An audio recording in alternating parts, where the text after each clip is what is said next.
আজকে আমরা ভঙ্গিল পর্বতের উৎপত্তি সম্পর্কে আলোচনা করব। তো আমরা জানি ভঙ্গিল পর্বত উৎপত্তি কোবারের মহিখাত তত্ত্ব হোক বা পাত সংস্থান তত্ত্ব, ভঙ্গিল পর্বতের উৎপত্তি হয়ে থাকে। এবং প্রথমে আমরা সময়কালের ভিত্তিতে যে শ্রেণীবিভাগ করা হয় সেটা আলোচনা করব, তারপরে তত্ত্বগুলো নিয়ে ডিটেলে আলোচনা করব। এটা খুব গুরুত্বপূর্ণ একটা বিষয়। তো গিরিজলি আলোড়ন অর্থাৎ যেটা আড়াআড়ি কাজ করার যে শক্তি, বিভিন্ন ব্যক্তিত্ব রয়েছেন সেই সংক্রান্ত বিষয় আলোচনা করেছেন। ডানা, হল, টেলর, জেফ্রি, সোমস, বিভিন্ন ব্যক্তি আলোচনা করেছেন। তো আমরা জানি পৃথিবীর বয়স মোটামুটি 460 কোটি বছর, এবং আমরা সময়কালের উপর ভিত্তি করে সেই প্রাচীন সময় থেকে বর্তমান সময় পর্যন্ত কোন কোন পর্বতের উৎপত্তি হয়েছে সময়কালের উপর ভিত্তি করে চারটে ভাগ করা হয়।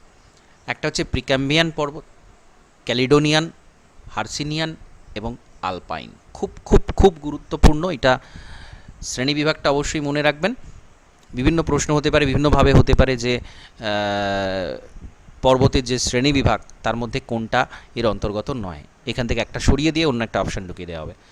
তো খুব ভালো করে প্রত্যেকটা মনে রাখবেন। প্রিক্যাম্বিয়ান, ক্যালিডোনিয়ান, হার্সিনিয়ান আর আলপাইন। তো প্রিক্যাম্বিয়ান মাউন্টেন কাকে বলা হয়?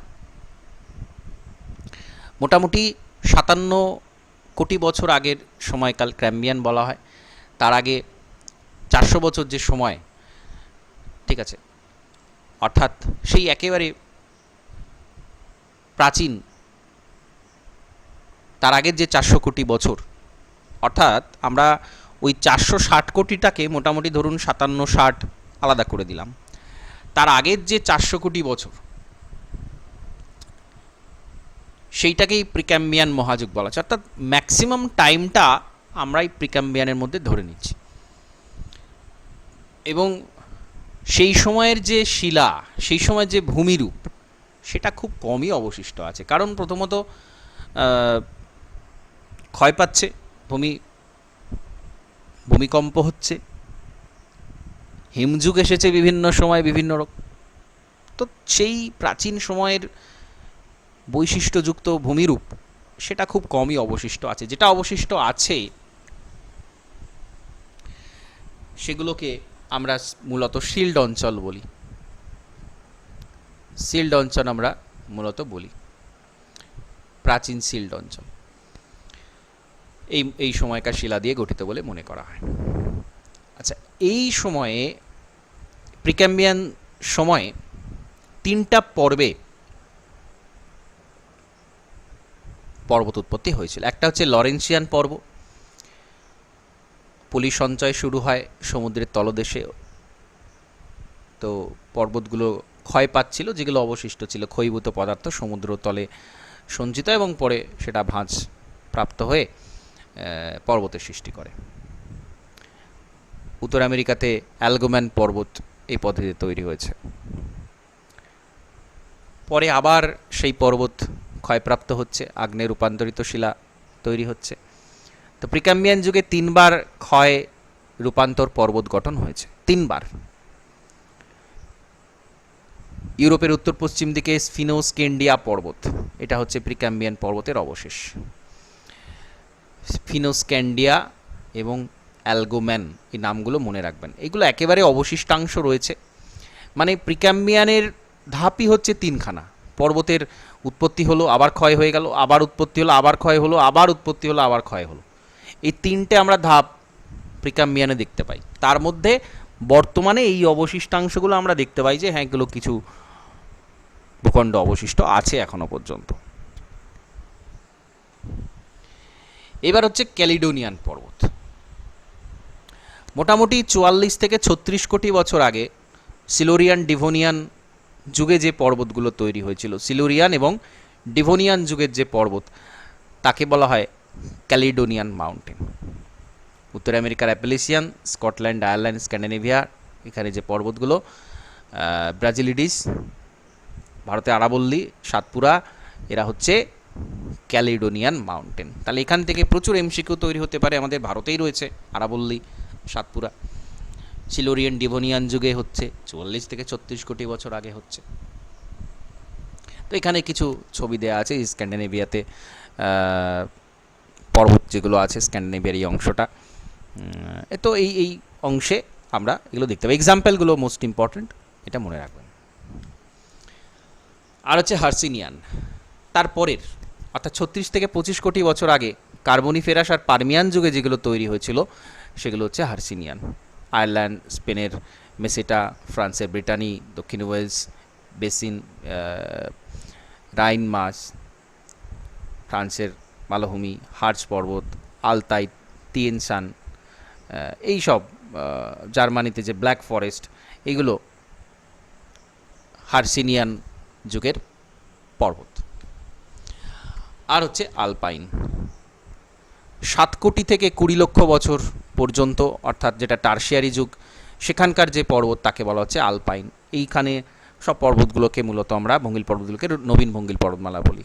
Rocky Andes, Carpathian Balkan, Caucasus, Dinaric কাল্প, অ্যাটলাস, হিমালয়, পামিরগন্ধি থেকে যেগুলো তৈরি হয়েছে সবই কিন্তু আলপাইন। আলপাইন হচ্ছে একেবারে নবীন যেগুলো পর্বত, সেগুলোকে বলা হচ্ছে আলপাইন পর্বত। তো এই সারা পৃথিবী জুড়ে যে পর্বতের অস্তিত্বগুলো সেটা আমরা দেখলাম, বিভিন্ন বিভিন্ন যুগে যে পর্বতগুলো সেগুলো দেখলাম, এক্সাম্পলগুলো দেখলাম। প্রচুর প্রশ্ন এমসিকিউ তৈরি হতে পারে। আচ্ছা, ভঙ্গিল পর্বতের বৈশিষ্ট্য আমরা কম বেশি জানি। ভঙ্গিল পর্বত হচ্ছে সুউচ্চ হয়, ভাঁজপ্রাপ্ত হয়ে তৈরি হয়, সমুদ্রে পলি সঞ্চয়ের ফলে তৈরি হয়, জীবাশ্ম পাওয়া যায় এর মধ্যে, দৈর্ঘ্য প্রস্থ দুটোই বেশি থাকে, ঢাল যথেষ্ট ঢালু হয়, ভঙ্গিল পর্বত সবসময় ভূমিকম্প প্রবণ হয়, যেহেতু নবীন ভঙ্গিল পর্বতমালা এখনও উঠছে। তো বেসিক বৈশিষ্ট্য, এগুলো নিয়ে খুব বেশি বলার নেই, এগুলো আপনারা জানেন। এবারে আমাদের যে মূল আলোচ্য বিষয়, যে ভঙ্গিল পর্বতের তত্ত্বগুলো কী কী, থিওরিগুলো কী কী। কোবারের জিওসিনক্লাইন থিওরি, ডার বিউ ডার এরড, এই বইটাতে তিনি এই তত্ত্বটা বলেছেন। পর্বতের গঠন, তার ভূতাত্ত্বিক ইতিহাস, বিবর্তন, ভূমিরূপ সম্পর্কে তিনি আলোচনা করেছেন। তো জিওসিনক্লাইনের কথা তিনি বলেন। জিওসিনক্লাইন অর্থাৎ একটা খাত, ভূনিম্ন ভঙ্গ, একটা খাত রয়েছে, তার দুপাশে দুটো ভূখণ্ড রয়েছে, সেই ভূখণ্ড থেকে বিভিন্ন নদী প্রাপ্ত যে সমস্ত ক্ষয়ীভূত অংশ, সেগুলো সেই খাতে এসে পলি হিসেবে জমা হয়, এবং সেটা যথেষ্ট পুরু একটা পলি। এবং এই যে পলির ভার, পলি সঞ্চয়ের যে প্রেসার, সেই চাপে এই ভূখণ্ড দুটো সামনের দিকে এগিয়ে আসে। একটা কাগজ যদি আমরা ধরি এবং সেই কাগজের মাঝ বরাবর যদি আমরা প্রেসার দিই, তাহলে কি হবে? এই কাগজের দুই প্রান্ত কিন্তু দুদিকে সামনের দিকে সরে আসবে। এই ঘটনাটা দিয়ে কোবার তার তত্ত্বটা ব্যাখ্যা করেছেন। কেন ভূখণ্ড দুটো সামনের দিকে এগিয়ে আসে সেটা বলতে গিয়ে ইনি বলছেন যে পলি রাশির চাপে দুটো ভূখণ্ড সামনের দিকে এগিয়ে আসে, এবং সামনের দিকে এগিয়ে আসার ফল অবশ্যম্ভাবী সেটা হচ্ছে ভঙ্গিল পর্বত বা ভাঁজ তৈরি হয়, পাললিক শিলাস্তর এবং ভঙ্গিল পর্বত তৈরি হয়। যেহেতু পাত সংস্থান তত্ত্ব সেই সময় ছিল না, কোবার তার নিজস্ব পদ্ধতিতে বর্ণনাটা দিয়েছিলেন, এবং তিনি মেকানিজমটা এইভাবে ব্যাখ্যা করলেন যে পলি রাশির চাপে দুটো ভূখণ্ড সামনের দিকে এগিয়ে আসে। এবার ওরোজেনিক ফোর্স কাজ করছে এর মধ্যে, এবং সেখানে পৃথিবী শীতল হওয়ার ফলে সংকোচন বলের প্রভাবে একটা অনুভূমিক গতি সৃষ্টি হয়, যেটা এই আড়াআড়ি যে চাপ, একটা তো পলিরাশির চাপ রয়েছে, আর একটা সংকোচন এর ফলে, পৃথিবী শীতল হওয়ার ফলে যে সংকুচিত হচ্ছে, তার ফলে এই গিরিজনী চাপ বা আড়াআড়ি চাপটা তৈরি হয়েছে বলে মনে করা হয়। এবার এই তত্ত্বের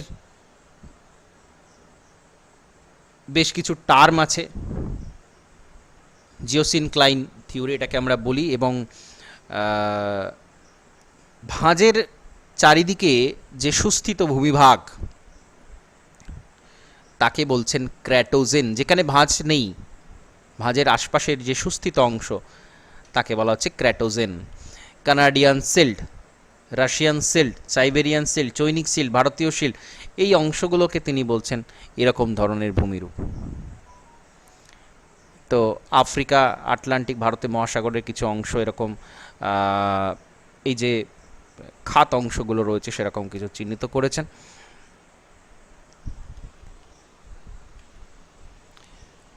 প্রিক্যাম্বিয়ান রক যেখানে যেখানে রয়েছে, যে এই যে শিল্ড অঞ্চলের কথা বলছিলাম, প্রাচীন সময়কার যে শিল্ড অঞ্চল সেটা এখানে বলা হয়েছে, দেখানো রয়েছে ম্যাপে। এবার মেকানিজমটাকে আমরা এখানে দেখব কিভাবে কোবার ডিটেলে ব্যাখ্যা করেছেন। প্রথমত লিথোজেনেসিস, ওরোজেনেসিস এবং গ্লিপ্টোজেনেসিস তিনটে ধাপে তিনি এই প্রক্রিয়াটা সম্পন্ন হওয়ার কথা বলেছেন।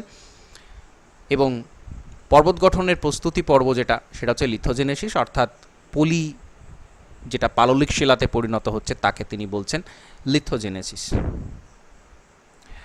সুস্থিত ভূমিভাগকে কোবার বলছেন ফোরল্যান্ড বা ক্র্যাটোজেন। ক্র্যাটোজেনের কথা আমরা এইমাত্র পড়লাম, এটা থেকে প্রশ্ন হতে পারে, এমসিকিউ হতে পারে ক্র্যাটোজেন। এবং ভূ অধোভাঁজ যেটা নিম্নাংশ ক্রমশ অবনমিত হতে থাকে, যেটা এই চাপের কথা আসছে, যে প্রেসারের কারণে অবনীত হয় এবং এই দুটো অংশ সামনের দিকে এগোতে থাকে, এগোতে শুরু করে। কিছুটা ভাঁজ প্রাপ্তি তখন হয় এবং এটা খুব গুরুত্বপূর্ণ। এই যে ভাঁজটা শুরু হচ্ছে, দেখুন এটা কিন্তু দুই প্রান্ত ভাগে, এই যে মার্জিনাল রেঞ্জ বলা হচ্ছে, দুই প্রান্তে ভাঁজটা তৈরি হচ্ছে। কারণ কি? কারণ এই ভূখণ্ড যখন চলতে শুরু করছে তখন কিন্তু চাপটা তার আশপাশের অঞ্চলেই পড়বে, মাঝখানে কিন্তু পড়বে না। তাহলে দুই পাশের অংশ ওই মার্জিনাল রেঞ্জটা তৈরি হচ্ছে, আর মধ্যের ভাঁজবিহীন যে অংশ সেইটার নাম উনি দিচ্ছেন মিডিয়ান মাস। খুব ইম্পর্ট্যান্ট একটা টার্ম, ঠিক আছে? মেকানিজমটা বুঝতে পারছেন? মাঝের অংশটা প্রথমে চাপ পড়ছে না, চাপ এখনো অতটা আসেনি, সাইডে দুই সাইডে এসেছে, মাঝখানের যে সমান অংশ তাকে উনি বলছেন মিডিয়ান মাস। তো এই এখানে কিছু এক্সাম্পল দেওয়া আছে।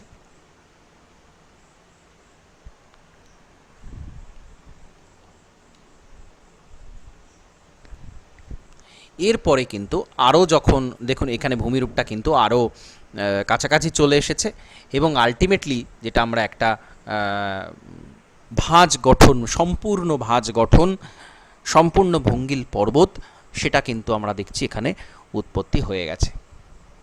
ককেসাস, পন্টিক, টরাস, কুয়েনলুন ইত্যাদি দিয়ে সংকোচনমুখী চাপের প্রভাবে গঠিত। আচ্ছা, এটা এবার উত্তরমুখী চাপ আর দক্ষিণমুখী সংকোচন, এখানে উনি কিছু একদম মানে স্পেসিফিক্যালি ভূমিরূপ ধরে ধরে বলেছেন।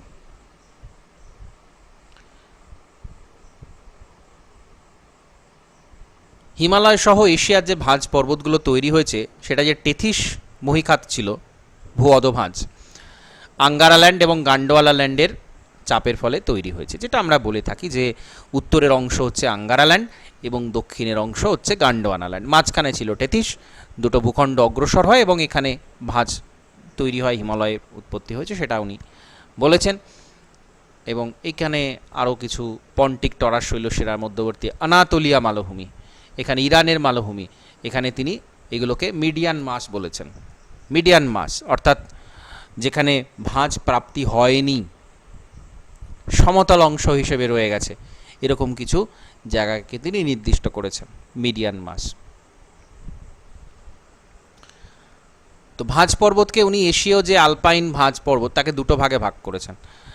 উত্তরমুখী চাপ যেখানে বেশি পড়েছে সেগুলোকে আলাদা করে দিয়েছেন, আর দক্ষিণমুখী চাপ যেখানে বেশি পড়েছে, জাগ্রস, এলবুজ, হিমালয়, সেগুলোকে উনি আলাদা করে দিয়েছেন।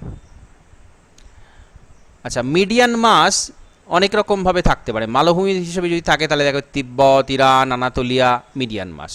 সমভূমি আকারে যদি থাকে হাঙ্গেরি সমভূমি। সাগরের মধ্যে থাকলে ভূমধ্য সাগর, ক্যারিবিয়ান সাগর, তাহলে এগুলোকে কিন্তু মিডিয়ান মাস হিসেবে উনি বর্ণনা করেছেন। তো এগুলো প্রত্যেকটা, কারণ আমরা কোবারের তত্ত্ব যখন পড়ব, কোবার যা যা বলেছেন সেগুলো আমাদেরকে মনে রাখতে হবে, ওনার অনুযায়ী আমরা এইগুলো দেখব, বা এখান থেকে এমসিকিউগুলো সেরকমই হবে। তো একেবারে খুব সন্তোষজনক ব্যাখ্যা না হলেও উনি কিন্তু সবগুলো পর্বত নিয়ে আলোচনা করেছেন।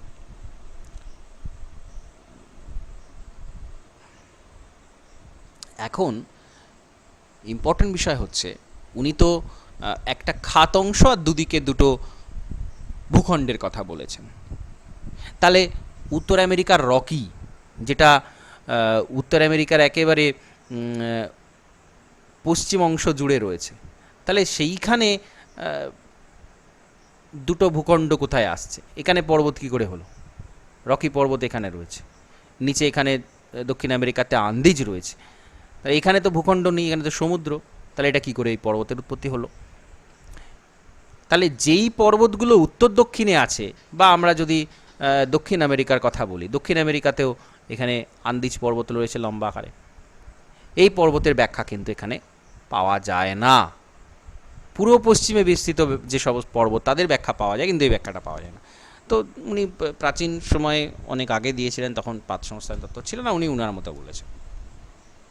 আচ্ছা, পরিচলন স্রোত মতবাদ, এটা একটা মতবাদ আমরা জানি। আর্থার হোমস পরিচলন স্রোত মতবাদটা দিয়েছিলেন। তিনি বলেছেন যে অপেক্ষাকৃত হালকা উত্তপ্ত পদার্থের স্রোত প্রবাহ সৃষ্টি হয়, এবং উষ্ণ স্রোতের উত্তাপ সেটা ফলে চারিদিকে একটা স্রোত হিসেবে ছড়িয়ে পড়ে কেন্দ্র থেকে, এবং তার ফলে যে প্রেসার তৈরি হয়, স্রোতের প্রবাহ তৈরি হয়, যেমনভাবে আমরা জল গরম করি সেইভাবে উষ্ণ স্রোত ওপর দিকে এসে ছড়িয়ে পড়ে, এবং তার প্রভাবে কিন্তু চলমান অংশের সৃষ্টি হয়, বিভিন্ন পদার্থ সঞ্চিত হয়ে যায়, এবং তার ফলে একটা জায়গা উঁচু হয়ে পর্বতের সৃষ্টি হয়েছে। তো এই কনভেকশনাল কারেন্টের কথা আর্থার হোমস কিন্তু বলেছিলেন।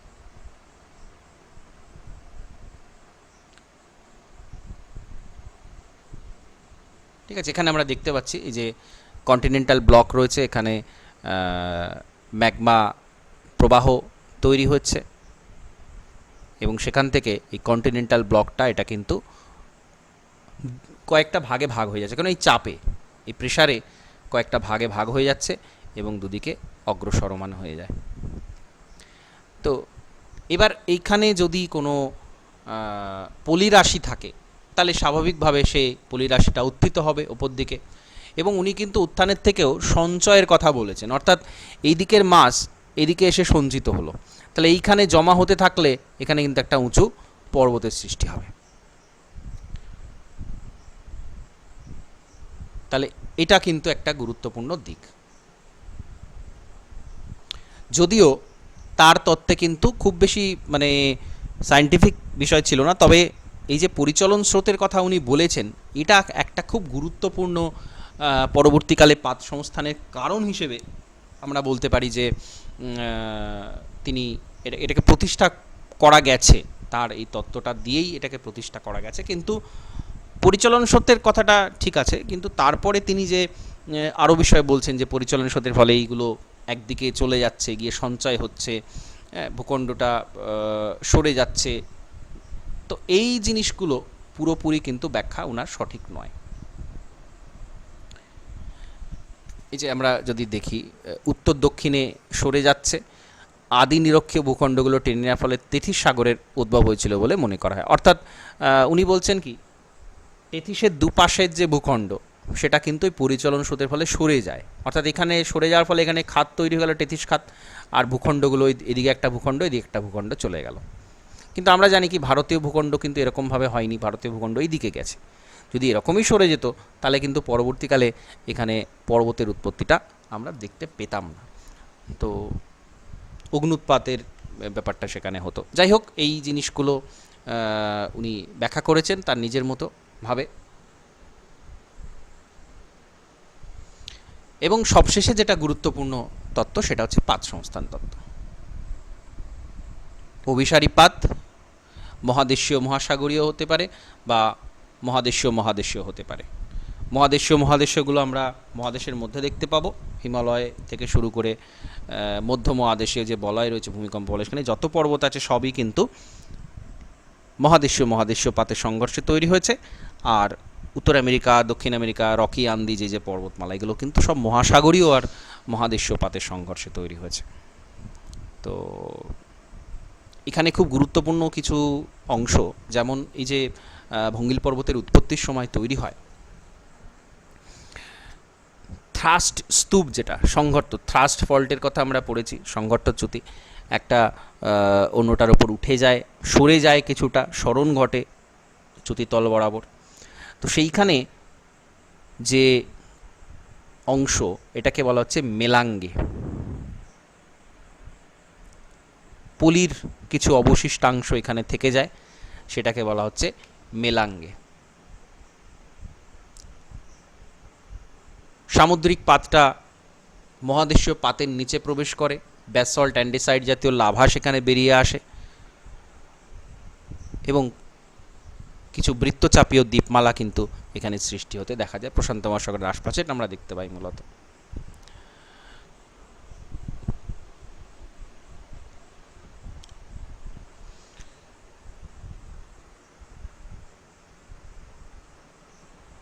আচ্ছা, এখানে দুটো টার্ম খুব গুরুত্বপূর্ণ।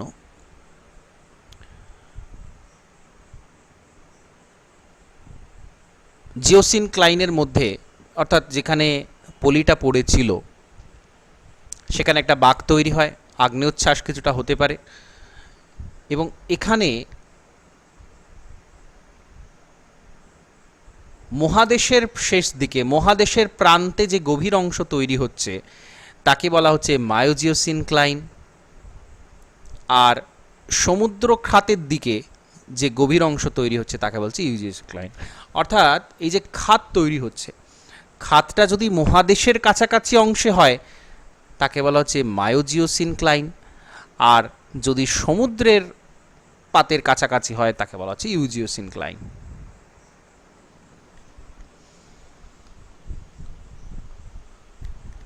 এবার ইউজিওসিনক্লাইন যেটা সমুদ্র খাতের দিকে এলো, সেখানে কিছু ভূমি ক্ষয়প্রাপ্ত হয়, কারণ ভাঁজ তৈরি হচ্ছে, একটা বিরাট পরিমাণ প্রেশার সেখানে তৈরি হচ্ছে। তো সেখানে অবিশুদ্ধ বেলে পাথর, ব্রেক্সিয়া, কংগ্লোমারেট, এটা একটা অবক্ষেপ তৈরি হয় যেটাকে ফ্লিস বলা হয়, ফ্লিস। আলপস পর্বতে আমরা দেখতে পাই, খুব গুরুত্বপূর্ণ টার্ম। আর মায়োজিওসিনক্লাইনে মানে স্থলভাগের দিকে যে পলি সঞ্চিত হয় সেটাকে বলা হয় মোলাস।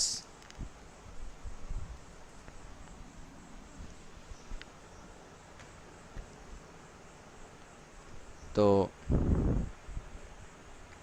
এখানে আমরা দেখতে পাচ্ছি মহাদেশীয় পাত, ইউরাল, আল্পস, হিমালয় যে তৈরি হয়েছে, এগুলো সব মহাদেশীয় মধ্যে হয়েছে এবং প্রচণ্ড চাপে পাললিক শিলা প্রচণ্ড প্রেসারে উত্থিত হয়েছে। এই জিওসিনক্লাইন যেটা, যেখানে পাললিক শিলার মধ্যে ক্ষারকীয় এবং অতি ক্ষারকীয় যদি আগ্নেয় শিলা রূপান্তরিত হয়ে এখানে অবশিষ্টাংশ হিসেবে থাকে তাকে বলা হয় ওফিওলাইট। আগ্নেয় শিলা কিছু তো এখানে থাকবেই, কারণ এই যে পাতটা প্রবেশ করলো এখানে আশপাশের অংশে কিছুটা অগ্নুৎপাত হয়, কিছুটা আগ্নেয় শিলা থাকে, তাকে বলা হচ্ছে ওফিওলাইট।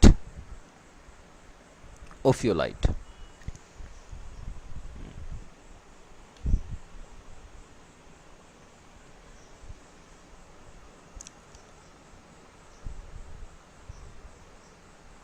তো এই যে ওফিওলাইট শিলা, এখান থেকে পৃথিবীর প্রাচীনতম শিলার কিছু নিদর্শন পাওয়া যায়।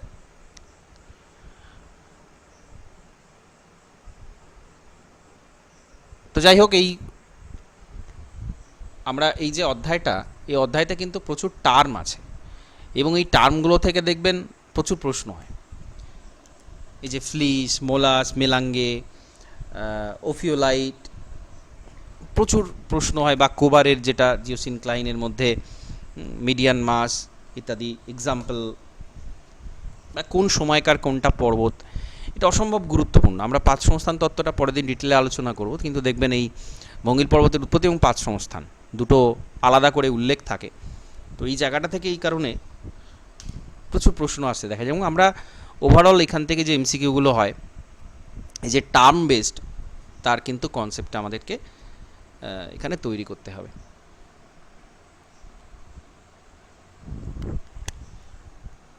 ঠিক আছে, এখানে ডিটেল আছে, আমি এই জায়গা থেকে যেসব এমসিকিউগুলো তৈরি হতে পারে সেটা আপনাদের দিয়ে দেব, আপনারা কিন্তু খুব গুরুত্বের সাথে এটা কভার করে নেবেন। এবং চারিদিকে অনেক নেগেটিভিটি, অনেক কিছু থাকবে, আপনারা কিন্তু এই পড়াশোনার যে গতি সেটাকে কোনোভাবে কমাবেন না। আপনারা যদি ডাব্লিউবিসিএসের কোয়েশ্চেন দেখে থাকেন, সেখানে দেখবেন কোয়েশ্চেনের মান কিন্তু যথেষ্ট অন্যান্য বছরের থেকে বেশি। এর একটা ইন্ডিকেশন আগামীতে কী ধরনের পরীক্ষাতে কী ধরনের প্রশ্ন আসবে তার একটা অনুমান আমরা এখান থেকে করতে পারি।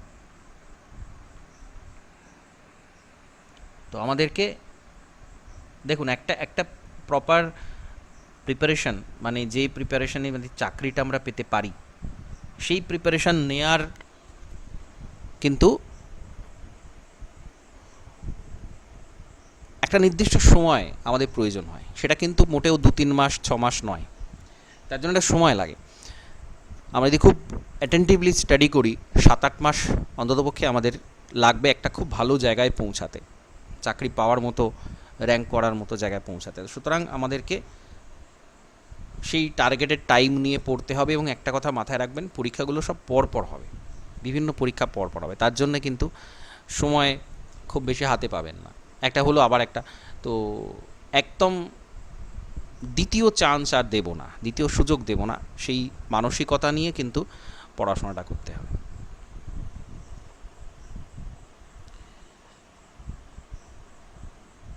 ঠিক আছে, আপনারা কিন্তু বারবার বলছি, যেটা যখন দিচ্ছি তৈরি করে নিন। আশপাশের আলোচনা সমালোচনা, নানা রকমের নেগেটিভিটি, নানা রকমের কথাবার্তা, এটা ওটা সেটা, এগুলোতে খুব একটা কান দেবেন না, কারণ আপনাকে আলটিমেটলি পরীক্ষায় আপনাকেই বসতে হবে, অন্য কেউ পরীক্ষায় বসে দেবে না। সুতরাং প্রস্তুত হয়ে থাকাটা আপনার নিজস্ব দায়িত্ব। ঠিক আছে, তো নেক্সট দিন আমরা পাঁচ সংস্থান সম্পর্কে ডিটেলে আলোচনা করব। আজকে ক্লাসটা এখানে কমপ্লিট করছি। নমস্কার, ধন্যবাদ।